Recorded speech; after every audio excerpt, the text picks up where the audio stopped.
The worst part wasn't the letter, it was the silence. I walked into the office expecting a half-hearted goodbye, maybe some cheap cake, a few fake smiles, and a speech nobody meant. After 31 years, I wasn't asking for fireworks. Just a little respect on my way out. My name's Marie Navarro. I'm 58 years old. I live in Westchester, New York. And until that morning, I was a senior appraiser at Madsen and Avery, one of the most respected art houses on the East Coast. The hallways already gave it away. Someone had taped a gold streamer to the break room door, badly hidden behind a recycling bin. I spotted Dana from archives whispering and nudging someone when they saw me. I knew what was coming. Some kind of surprise retirement thing. I'd heard someone ordered a carrot cake. Not my favorite, but whatever. But then Jonah Lyle stepped out of the glass conference room. That smug bastard always looked like a hedge fund walked into a Brooks Brothers store and called itself a visionary. He was the new COO, barely a year in, early 40s, zero background in fine arts, and already acting like he built the company from scratch. He smiled like a man who loved bad news. "Marie," he said, holding a plain white envelope. "Need a quick word." That envelope changed everything.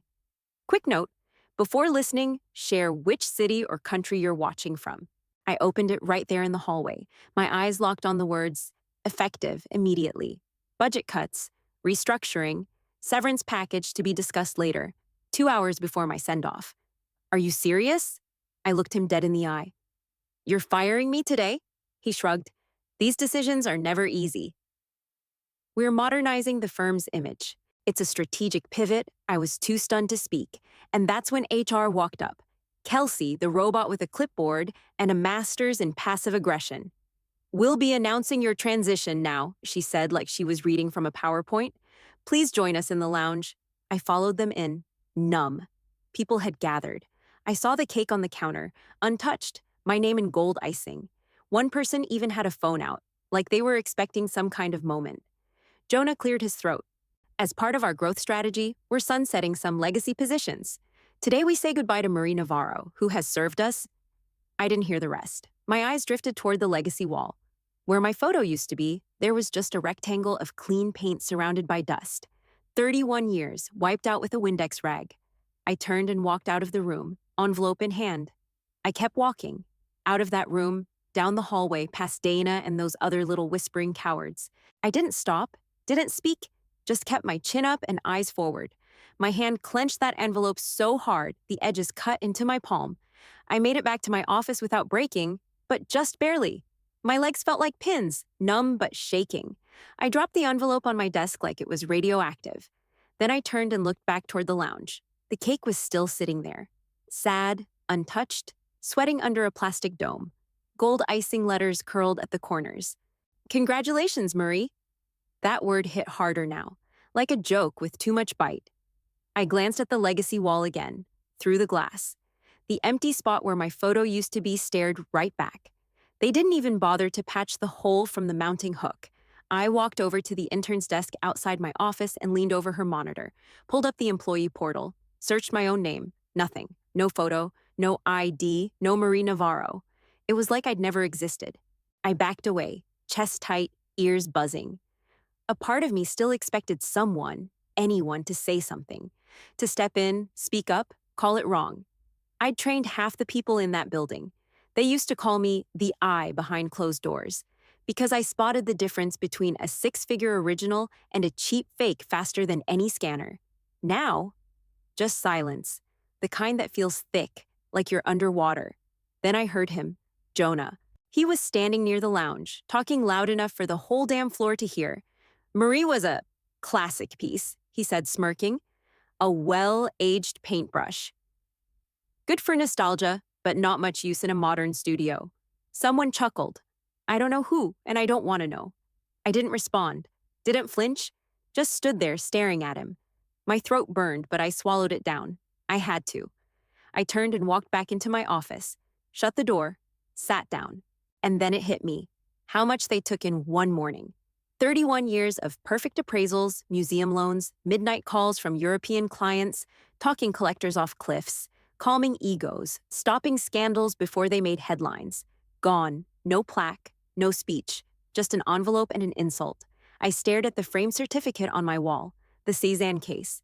Back in 2007, I authenticated a forgotten sketch that came through from a dead woman's estate in Yonkers. Everyone thought it was fake. I proved it wasn't. That one find landed us 5 museum contracts in 2 months. Then I thought about the forgery ring in '99. I flagged 2 identical Monets that came through separate brokers, traced them to a fake shop in Florence, saved Matson's reputation from a lawsuit that could have sunk us. And Leon. God, Leon. He taught me everything: composition, brushstroke analysis, history through texture. When he got sick, I took over his training modules and mentored the next wave of curators. Half the department owes their careers to the man, the other half owe theirs to me, and not one of them said a word. I pressed my thumb hard into the edge of the desk, just to feel something sharp, anything to stop the pressure building behind my eyes. I refused to cry here, not for them. The office buzzed outside, phones ringing, conversations picking back up like nothing happened, like I was just another task checked off a morning agenda. I glanced once more at the cake through the glass. Still untouched. The gold script had started to melt down the side. Nobody had even opened the damn box. I stood up, picked up the envelope, my name on the outside, bold black letters. I folded it in half, then again, until the paper creased so tight it felt like it might snap. Let them pretend I never existed. Let them erase me from their files, their photos, their damn cake orders. I wasn't done yet. I didn't wait for a box. I grabbed one from the supply closet across the hall. Old, dusty, labeled holiday ornaments in faded Sharpie. Probably hadn't been touched in 10 years. Perfect. I walked it back to my office and shut the door.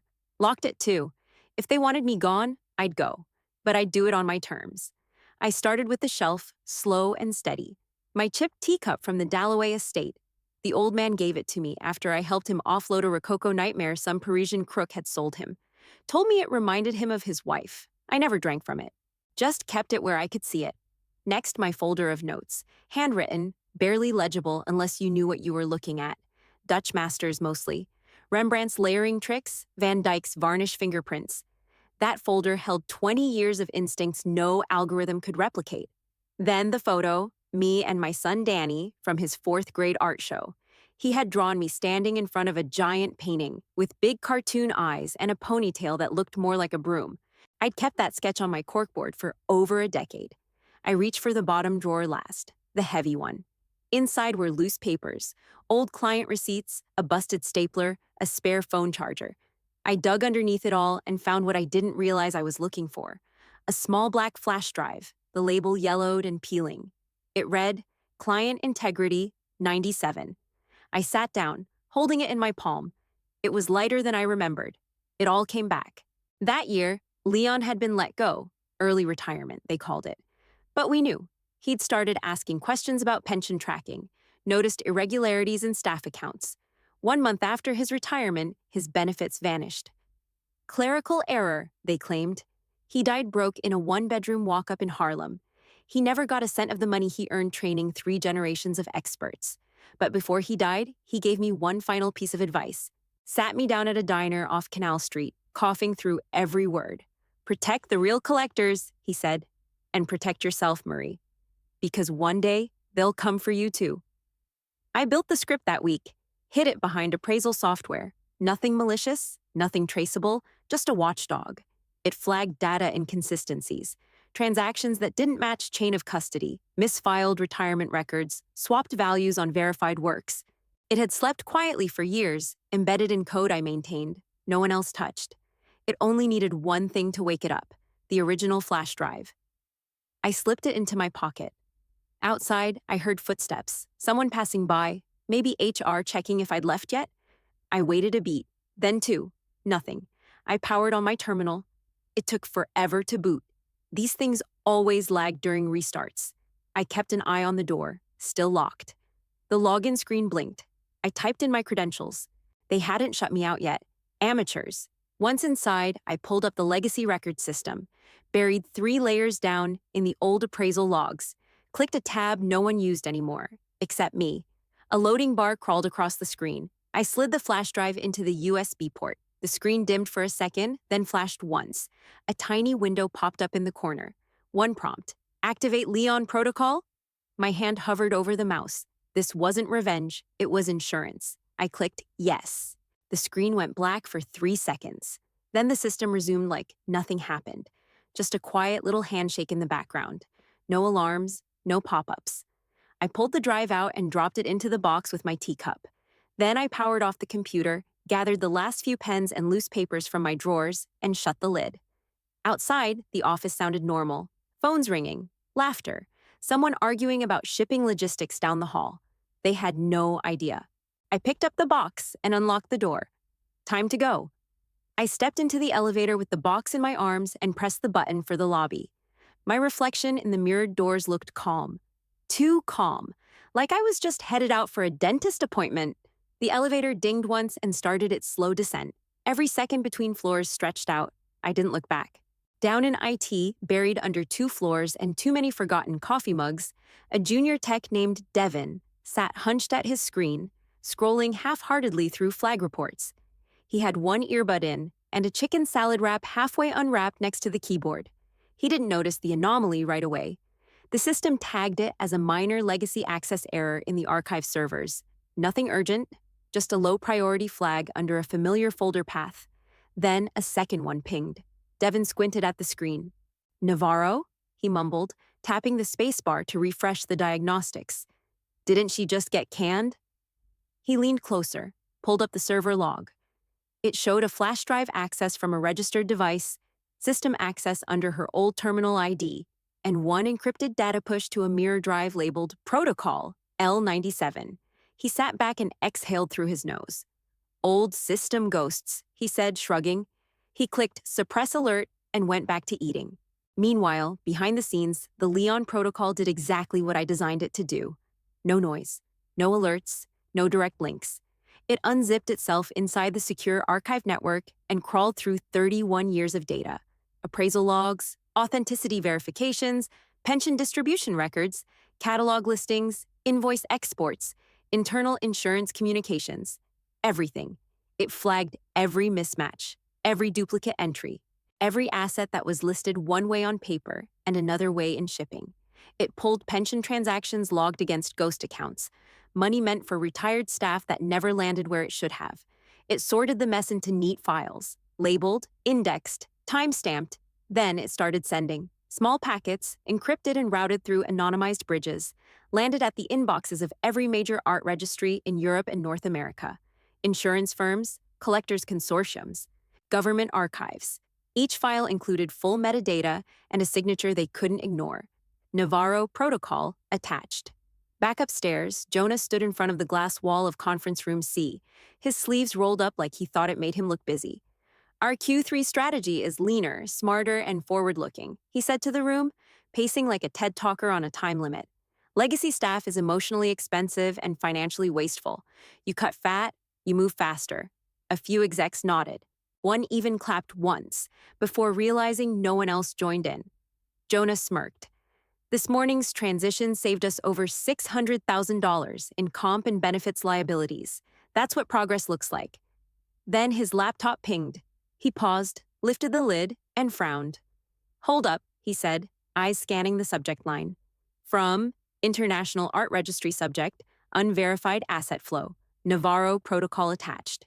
He didn't finish the sentence, just sat there blinking, his mouth half open. Someone asked, "Is it a breach?" Jonah didn't answer. He just stared at the screen, the color draining out of his face in slow motion. The attachment was already downloading. The room went quiet. Back in the elevator, I reached the ground floor. The doors opened, I stepped into the marble lobby, past the security desk, and didn't stop. I didn't even look at the receptionist. She glanced at me like she wanted to say something, but didn't. I pushed through the glass exit doors and hit the sidewalk. The air outside was warm, sticky, and loud. Traffic, sirens, city noise. I felt the weight of the box in my arms, felt the weight of something else lifting off my back. They wanted to erase me. They should have looked closer at what I built before they tried. I was halfway down Lexington with my box on my lap and a cab driver who kept swearing at traffic when the real unraveling began. Back at Madsen and Avery, the panic was setting in fast. Jonah's assistant, Paige, was the first to lose it. She burst into his office holding her phone, her face pale as printer paper. "Jonah," she hissed, "you need to look at this." He waved her off, still staring at his screen, where that first email from the International Art Registry just sat there, glowing like a lit fuse. I saw it already. It's probably phishing, he muttered. No, she snapped. There's more. They're from 5 different organizations. Same file signature, all encrypted. Same tag, Navarro Protocol. He looked up then, blinked twice. 5? She nodded. And now an insurance firm's calling reception. They want to verify 3 appraisals on file from 08, 11, and last year, all tagged under your name. Jonah stood.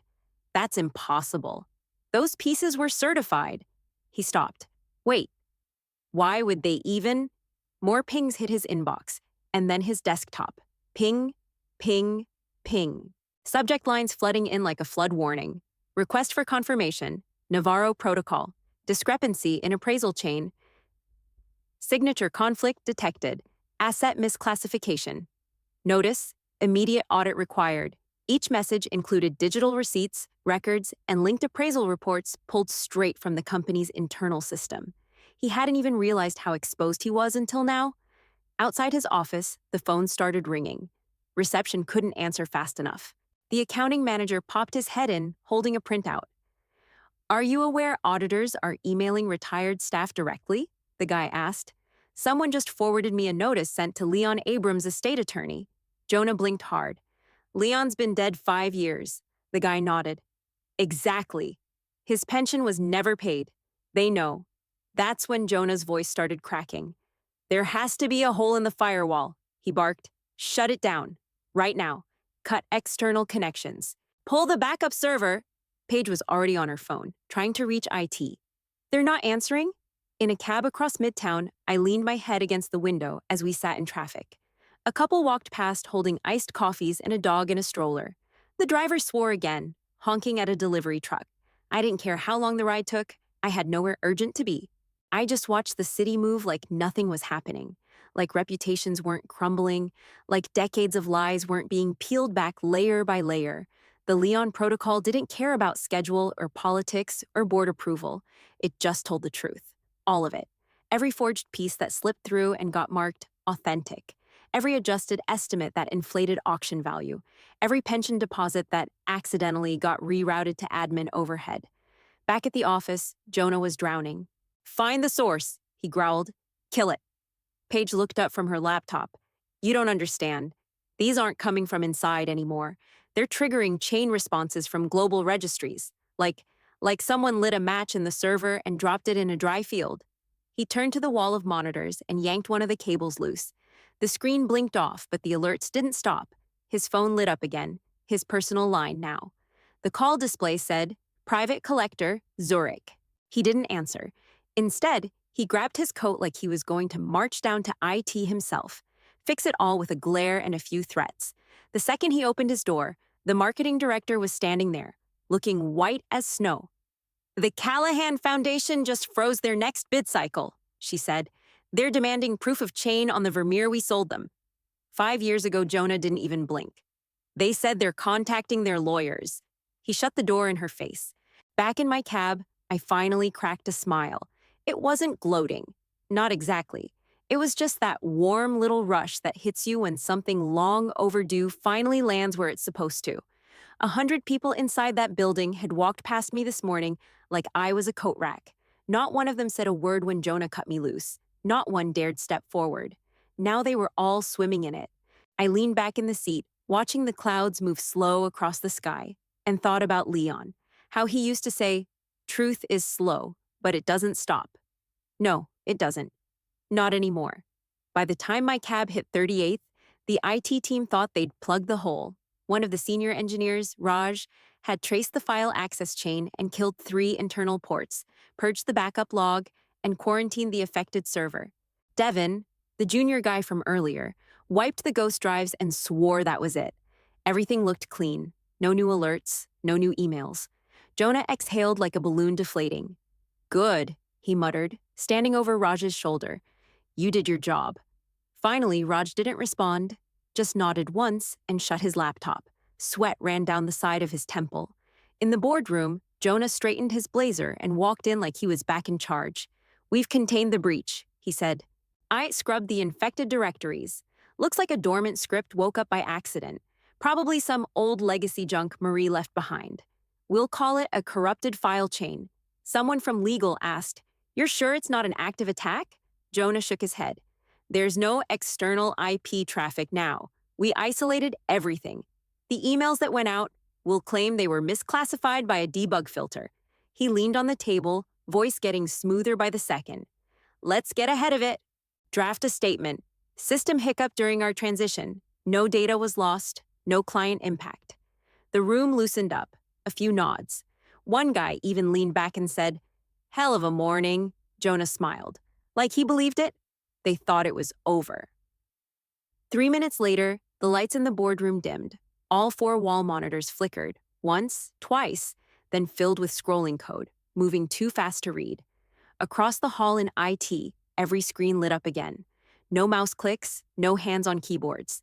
Just one word pulsing at the top of every window. Unlocked. Then the second wave started. Emails shot out like fireworks, rapid bursts, new addresses every second, new recipients, European archives, American pension boards, art loss registries, white glove insurers. Every single one got a packet. Only this time, the files were deeper. Data from 1995 onward. Retirement accounts, redirected bonuses, internal memos flagging appraisal inconsistencies, insurance claims rewritten after payout. One folder had 10 years of payments listed under deferred admin liability, a fake label someone invented to bury diverted pensions. The boardroom went dead quiet. Jonah's smile disappeared. The head of finance whispered, "This wasn't a system bug."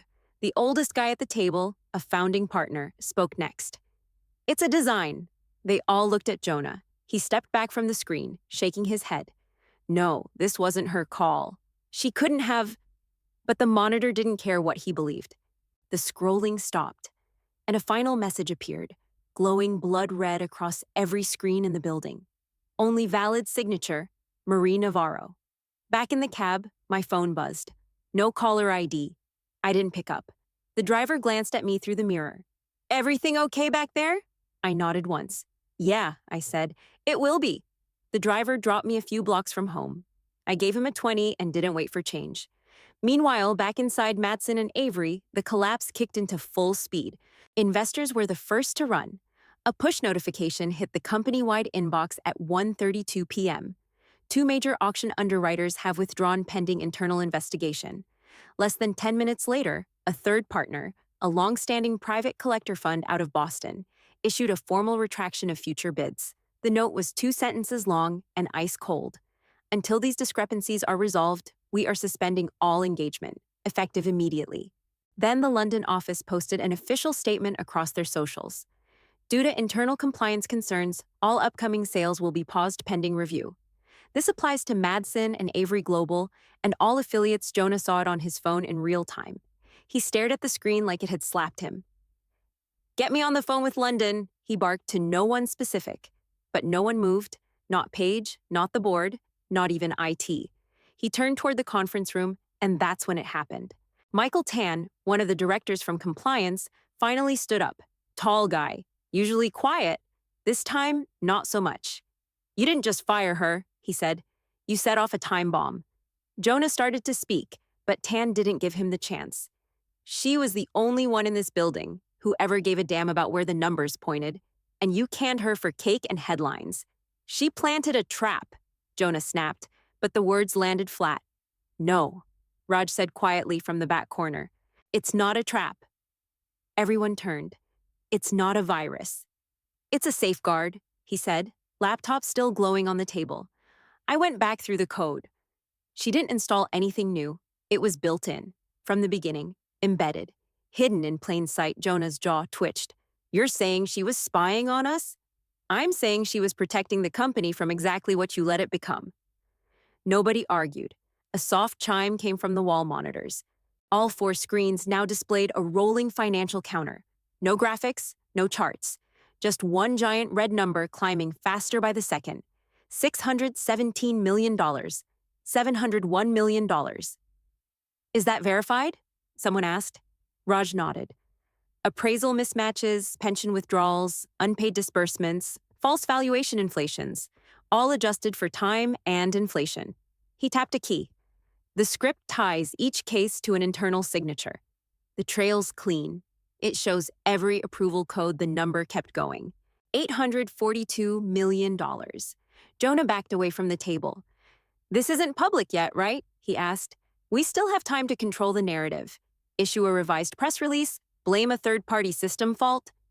We don't have time, said one of the senior board members. We're done. They looked at him in silence. The oldest man in the room, one of the co-founders, stood and smoothed out his tie. He was barely 5'8", but at that moment, he filled the room. This is over, he said. Jonah opened his mouth. You need to leave, the man added. Excuse me? Unanimous vote, Tan said. Effective immediately. Your access will be revoked. Your name's already off the board registry. 2 security guards were already outside the door. Someone had made the call.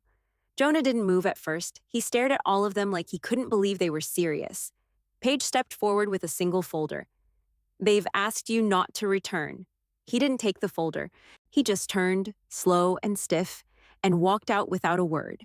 Outside the boardroom, the rest of the staff watched as the great Jonah Lyle got escorted through the main corridor, past the legacy wall, past the cake that was still sitting untouched in the break room.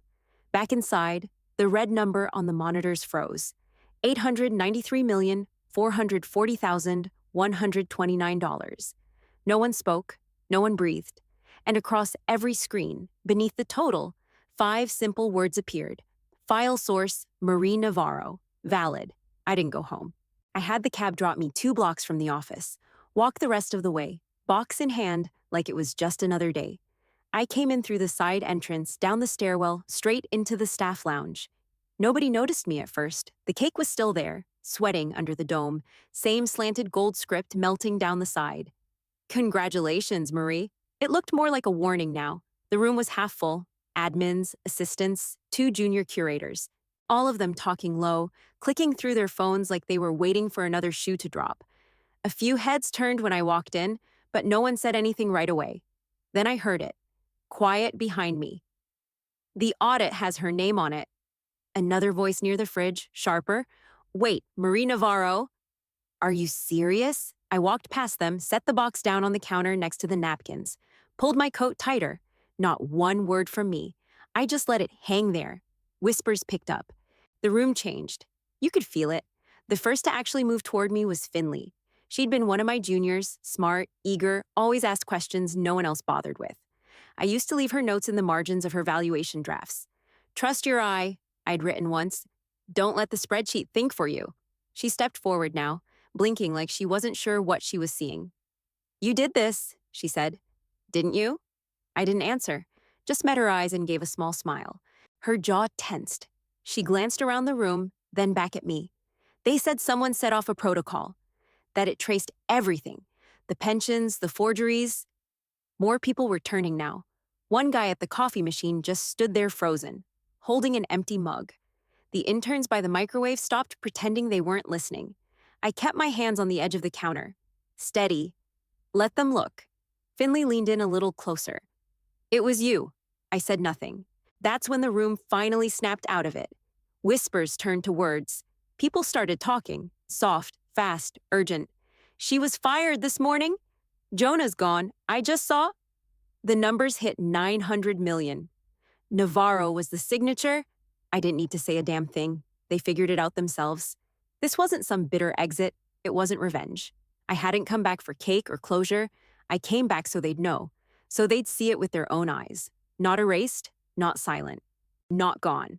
I'd left the door unlocked behind me, for them. The cake sat there, still untouched. But now the gold letters looked different, like they were meant for the version of me they never expected. Congratulations, Marie. Yeah, thanks. The moment I stepped out of the lounge, I could feel the shift in the air. It wasn't just gossip anymore. It was collapse. I heard the front desk before I saw it. Phones ringing, none of them getting picked up. The receptionist was gone. No one replaced her. Down the corridor, the lights on the trading floor flickered once, then dimmed. Inside, monitors were going dark row by row. Auctioneers' desks sat empty. The private bidding phone lines were all lit up in red. No one answering. Then the glass doors opened wide. 3 regulators walked in. badges around their necks. Not rushed, not loud. Just steady and confident, the way people move when they know no one can stop them.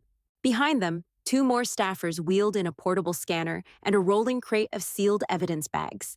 I didn't stick around to greet them. I already knew what they'd find. Upstairs, the boardroom doors were locked, but the shouting carried through. "They froze our floor," someone snapped. "Two galleries just pulled their partnership, both backed out of the fall catalog. We're hemorrhaging reputation. Do you understand that? No one will trust a single appraisal." Jonah was still in the building. I could hear his voice cutting through the mess. Fast, desperate, all edge. "We need to release a joint statement. Pin this on a rogue program. Say it was unauthorized." A woman interrupted him. "You already said it was a system glitch," he fired back. "Then say the glitch was hers." Silence. Then someone, low and sharp. "She didn't burn us. She audited us." The elevator dinged. I turned and saw another set of agents coming in, insurance investigators this time. One of them carried a binder the size of a dictionary, already stuffed with printouts. In a far corner, Raj stood quietly, laptop in hand, just watching the monitors count up again. The red number across the wall now held steady. $1,107,442,890. It wasn't climbing anymore. It had landed. The final number. That was the truth of it.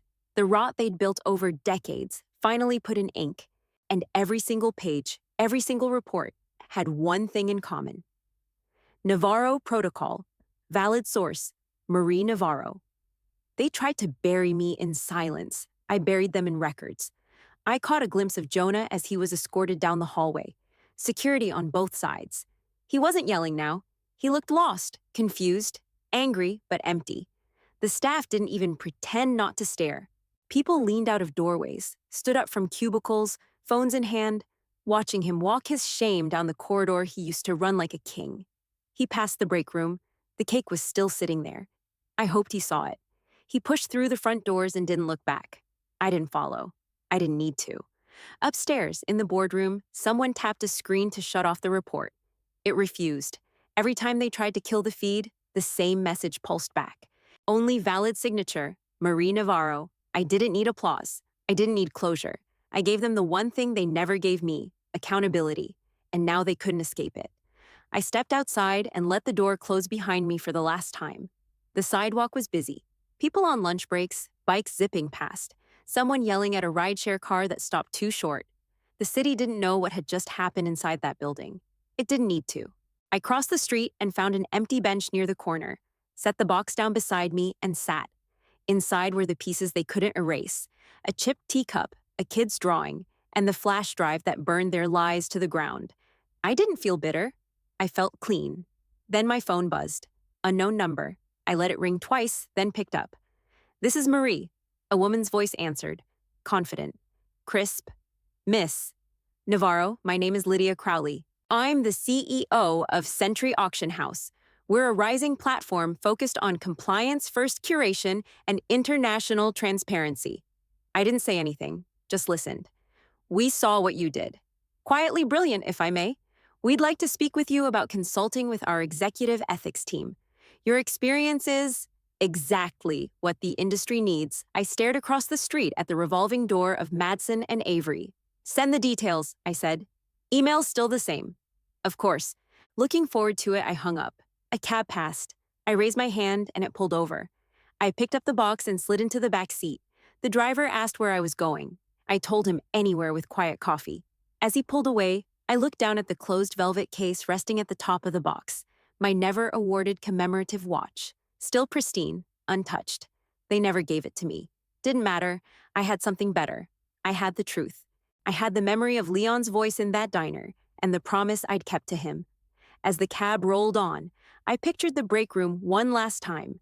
Cold cake under plastic, icing drooping. Congratulations, sagging like a joke left too long in the sun. They'd planned a send-off. I gave them a reckoning, and I never needed their applause.